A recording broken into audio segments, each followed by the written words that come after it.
Xin chào mọi người, hôm nay mình sẽ làm món lẩu trứng giấm nha. Thì ở đây trên tay mình thì gồm có mấy cái rìa mực nè. Rìa mực này là 1 ký nha cả nhà, mình cũng đã làm sạch sẽ rồi nha. Còn đây là ba rọi này cũng nửa ký nè, mình cũng đã làm sạch sẽ rồi. Ở đây thì bún mình có mua 1,5 ký. Còn đây thì nước dừa tươi, rau thơm, rau muống, bánh tráng, hành lá và tỏi ớt, dưa leo nha, hành tây nha. Mực này mình xắt xéo miếng vừa ăn nha cả nhà. Con dao nó không được sắc cho nên xắt nó hơi cực một chút.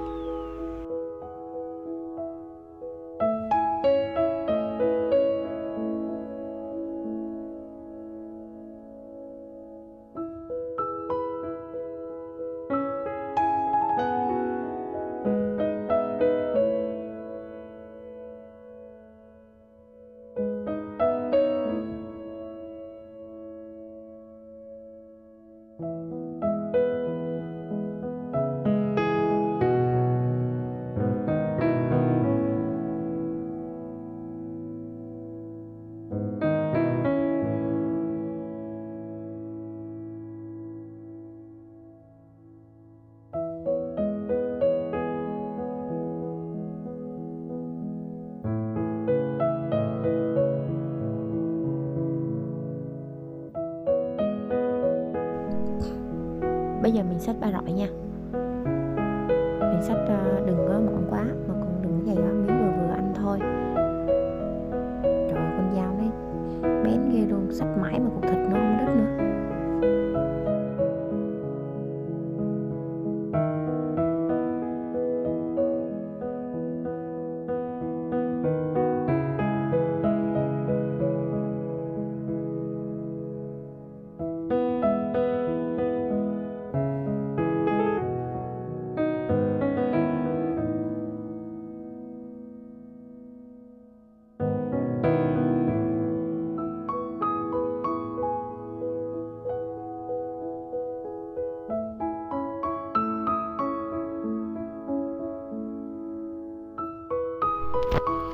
Hành tây này thì mình bổ làm đôi nha cả nhà.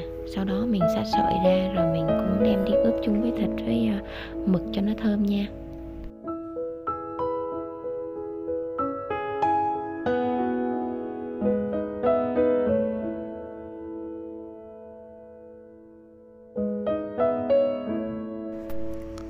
Tới hành lá thì mình sẽ xắt cái lá này nè. Mình xắt nhỏ thôi, xắt vừa vừa thôi, rồi bắt đầu mình bỏ chung với mực với thịt để mình ướp cho nó thơm. Còn cái gốc hành thì chút nữa mình sẽ phi nước để nấu nước nha.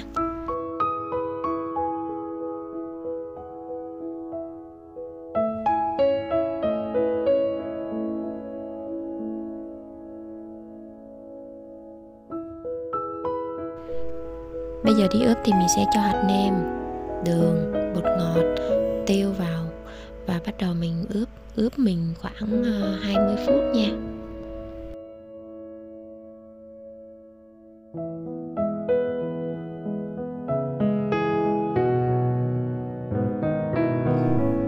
Mình đảo đều lên cho nó thấm gia vị nha cả nhà.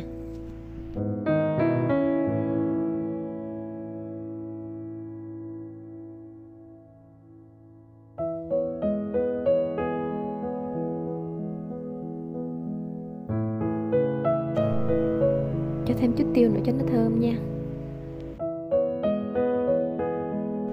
Bây giờ mình cho dầu vào, sau đó mình sẽ cho hành tím và gốc hành lá vào, mình phi vàng lên nha.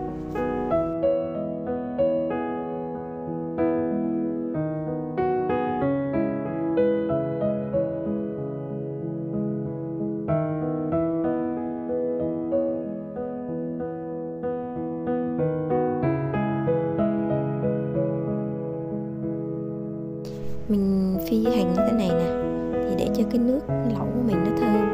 Bây giờ mình cho nước dừa vào nha.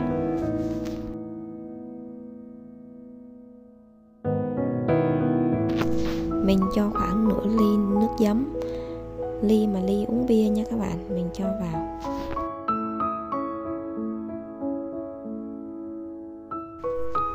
Nêm nếm gia vị thì mình cho hạt nêm, đường và bột ngọt vào. Mình nêm nếm theo cái khẩu vị của mình nha các bạn. Ở trong này thì cái nước dừa nó ngọt sẵn rồi, mình cho ít đường lại nha.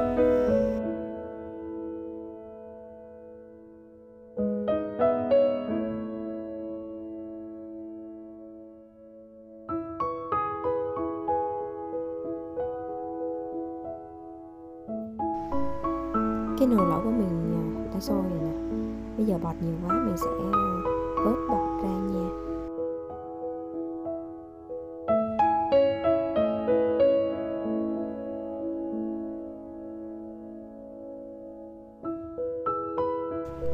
Giờ tới khâu pha nước mắm thì mình sẽ cho 1 muỗng canh nước mắm, 1 muỗng canh nước tắc và 1 muỗng rưỡi đường.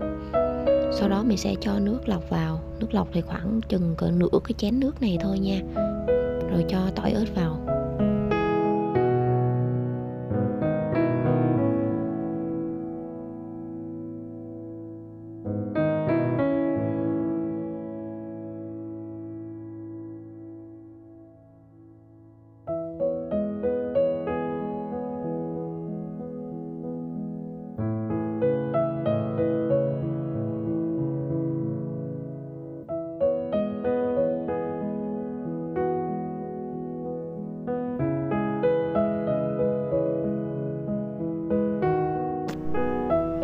Nồi lẩu của mình đã hoàn thành rồi. Bây giờ mình mời cả nhà cùng ăn lẩu cùng với mình nha.